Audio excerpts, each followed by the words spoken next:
So, today, I'm going to give you two of the easiest definitions for the entire summer. They're going to be so easy that you're all going to be like, whoa. All right, so here's our first definition. The hardest thing about this definition is spelling the word. So, the first word is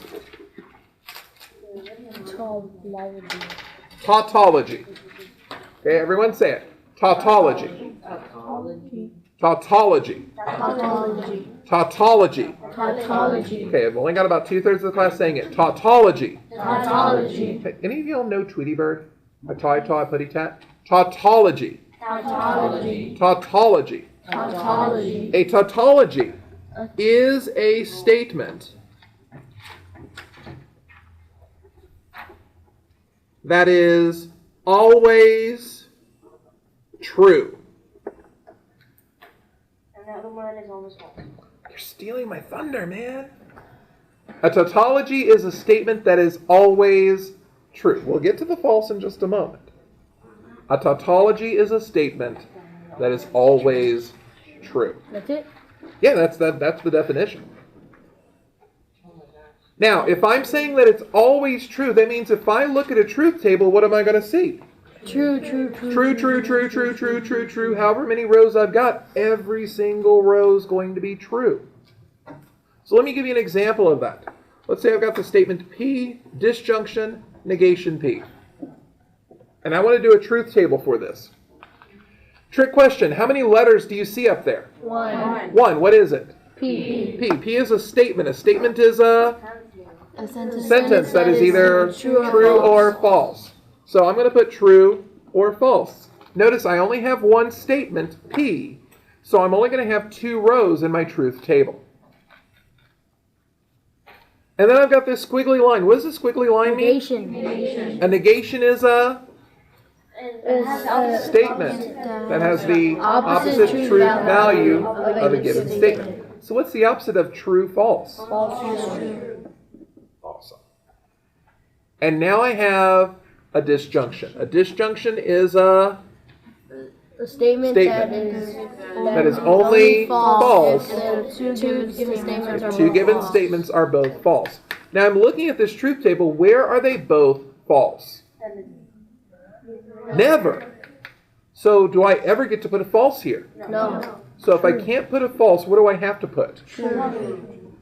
And what do you notice about this column? It's a tautology. It's a statement that is always true. A contradiction is a statement that is always false.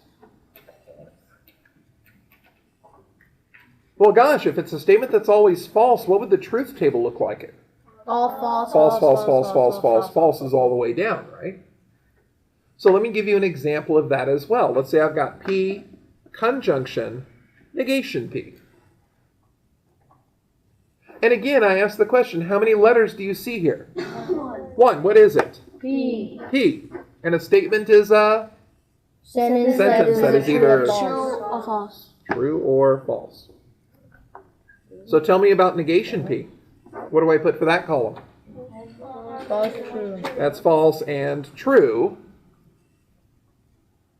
And I need to put these together using a conjunction. A conjunction is a statement that is only true if 2 given statements are both true. Where are they both true? Never. So do I have the opportunity to put a true anywhere in my truth table? No. I've got to put falses. And that's an example of a contradiction. A contradiction is a statement that is always false. A tautology is a statement that is always true. Yes, sir? So when you have a disjunction, it's a tautology, and a contradiction, a conjunction is false? Not necessarily. In these examples, I've given you very specific examples where it comes out to a tautology or where it comes out to a contradiction. But please don't make the assumption that all disjunctions are going to be tautologies, because every disjunction we've seen up to this point hasn't been. We've had T, T, T, F whenever we dealt with P's and Q's. What's special about these is because I've chosen to use only one statement, it's been very simple. We're going to do more complex examples of tautologies. And another thing that's important to note is that when I'm dealing with a tautology, how many F's are enough to mess up a tautology? One F is enough to mess it up. A tautology is a statement that is always true. If I have one F, can I say that it's always true? No.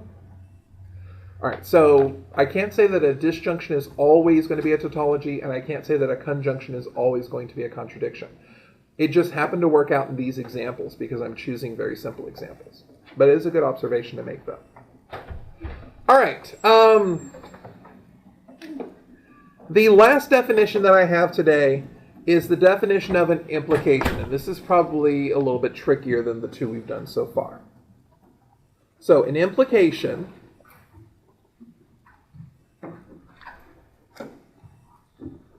is a relationship that is only valid if the resulting conditional is a tautology.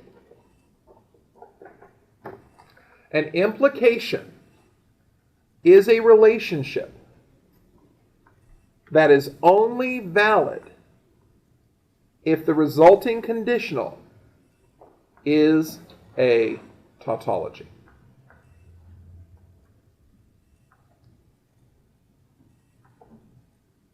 Now, the symbol for an implication is going to be a double-lined arrow. And you may remember when we talked about conditionals, I said be very careful. A conditional had to be a single-lined arrow. I made that distinction when we talked about conditionals. An implication is going to use this double-lined arrow.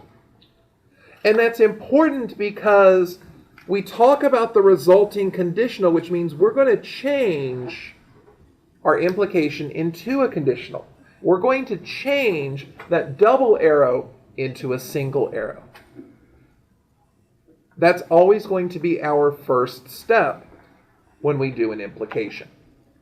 So I want to do a couple of examples of implication to show you what these problems look like. So here's my first one. So I'm going to have open bracket, open parentheses, P disjunction Q, close parentheses, disjunction open parentheses, P conjunction Q, close parentheses, close bracket, implication P. So I know that looks complicated. I know it sounds complicated. It's not going to be as hard as you think. Step one is to change that implication to a conditional. In other words, I'm going to rewrite open bracket, open parentheses, P disjunction Q, close parentheses, disjunction open parentheses, P conjunction Q, close parentheses, close bracket, conditional P. But I want to ask this question. Is this a tautology? No. This is a question that I'm going to ask. We don't know until we do the truth table for it. We have to do the truth table first before we can say, yes, it is a tautology, or no, it's not a tautology. But step one is to rewrite the implication as a conditional and ask that question, is it a tautology? How many statements do we have here? 3. 3? P, Q, and what? Just 2. We just have P and Q. So when we do a truth table with 2 statements, what do we put in the first column? True, true, false, false. That's what we put for P. What do we put for Q? True, false, true, false. Do I have any negations? No. No negations. So I'm going to go with what? What do I know I need to do next? I know I need to do parentheses. We said we do parentheses first. So I'm going to do P disjunction Q. That's the first parentheses that I see. A disjunction is a statement that is only false if 2 given statements are both false. Where are P and Q both false? Bottom one. Okay. The last one is where they're both false, right? And so here's an example where a disjunction could have both trues and falses in it. That was the question that you had asked earlier. So this is my first parentheses, but I've got two. What's the other parentheses? P conjunction. P conjunction Q. And a conjunction is a statement that is only true if two given statements are both true. So where are P and Q, the first and second column, both true? First one, that means everywhere else, it's got to be false, false, and false. Now I'm supposed to put these parentheses together using a disjunction. And remember I told you that mathematicians are lazy. So I'm going to write it like this because I'm lazy. Okay, so this is not an owl. This is parentheses, disjunction, parentheses. But that means that I'm comparing column 3 with column 4 using a disjunction. So why did you say it's not an owl? Well, because some people think that the parentheses look like owls and this disjunction looks like a beak, and someone called it an owl last group. Okay. Like an owl. Okay. So a disjunction is a statement that is only False. false if if the two given statements are both false. Where are these two parentheses both false? The last one. The last row. That's the only place they're both false. Everywhere else? True. And remember that the statement that comes first in a conditional is called a what?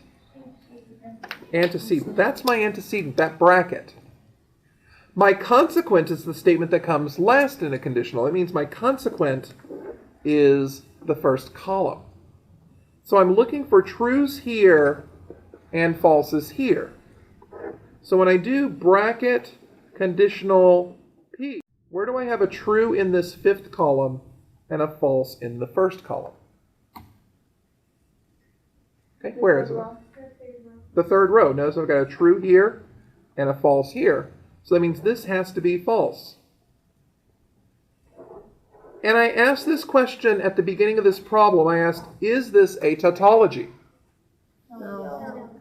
How do you know? Because there's none that are all false or It's not all true, right? A tautology is a statement that is always true. And I asked the question earlier, how many falses does it take to mess it up? One. One false. So I have to say that this is not a tautology. And because of this, it's not valid.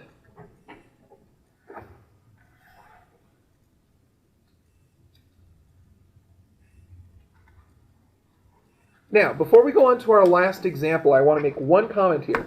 When we talked about truth tables before, we talked about them in the context of two statements being logically equivalent.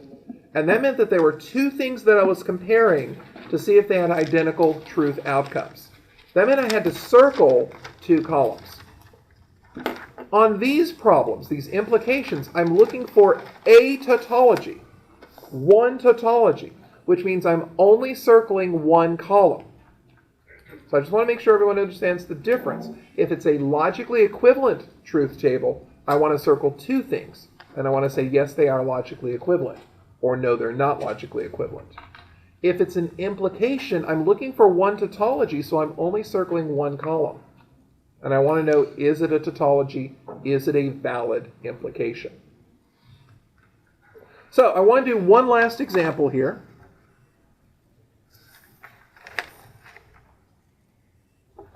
So I'm going to do bracket parentheses, P conditional Q, close parentheses, conjunction negation Q, close bracket, implication, negation P.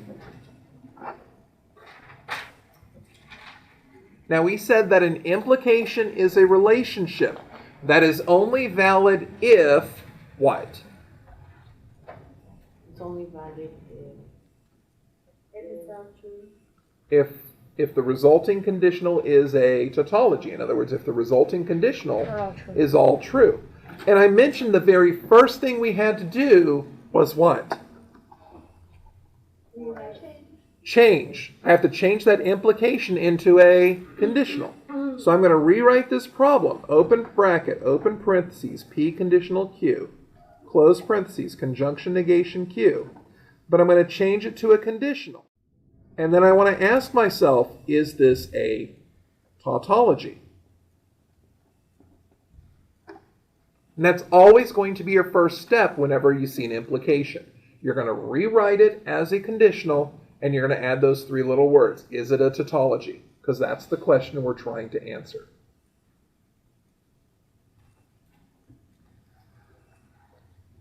Gosh, the only way I can figure out if something's a tautology is by doing a truth table. So tell me how to start the truth table for this problem. P and Q. So true, true, false, false. True, false, true, false. And some people like to get the negations out of the way. Some people like to get the parentheses out of the way. Is either one better? No. Does it make a difference which one we do first? No. But I do need to make sure they all get done, right? So I personally like to do parentheses first. That's my personal thing. So I want to get that P conditional Q out. So tell me a conditional. A conditional is a statement that is only false if the antecedent is true and the consequent is false. So I'm looking for true, false in those first two columns. Where does that happen? Second row. So that's going to be my only false. Everything else is true, true, and true. And I'm supposed to compare this parentheses with negation Q. So tell me what to write for that column. Tell me what to write for negation Q. False, true, false, true. False, true, false, true. It should be the opposite truth values of that given statement Q. And I'm supposed to take this parentheses and do a conjunction with the negation Q, which means I'm comparing these two columns, column 3 and column 4, using a conjunction. And a conjunction is a statement that is only true if two given statements are both true. Where are they both true? The second one. The last one. The last row, that's the only place they're both true. So that's false, false, false, true. And this is really my bracket, isn't it? That's my antecedent. What's my consequent? Not the first one. That's just plain old P. I really want negation P, don't I? So tell me about negation P. False, false, true, true. And that's going to be my consequent. Which means I'm looking for trues in this column and falses in this column. So when I have bracket conditional negation P, where do I have trues in this column followed by falses in this column? Nowhere. Never. So can I put any falses? No. So what do I have to put? True, true, true, true. This looks like a tautology. That looks an awful lot like a tautology. As a matter of fact, it is a tautology. And because it is a tautology, that means what do we know about the implication? It is valid. It's a valid implication. Now I'm going to tell you that sometimes they're going to be a tautology and sometimes they're not. Just like sometimes two statements are logically equivalent and sometimes two statements aren't. And that's going to be your job, figuring out when it is a tautology and when it's not. Okay, tomorrow's quiz has 20 questions on it. 13 of them are going to be vocabulary. So all those vocabulary words we talked about, statements, negations, conjunctions, disjunctions, conditionals, biconditionals, tautologies, contradictions, antecedents, consequences, converse, inverse, and contrapositive. You need to know all of those definitions. You also need to know how to write a sentence. What's the key word for a negation? Not. Not. And for a conjunction? And. And for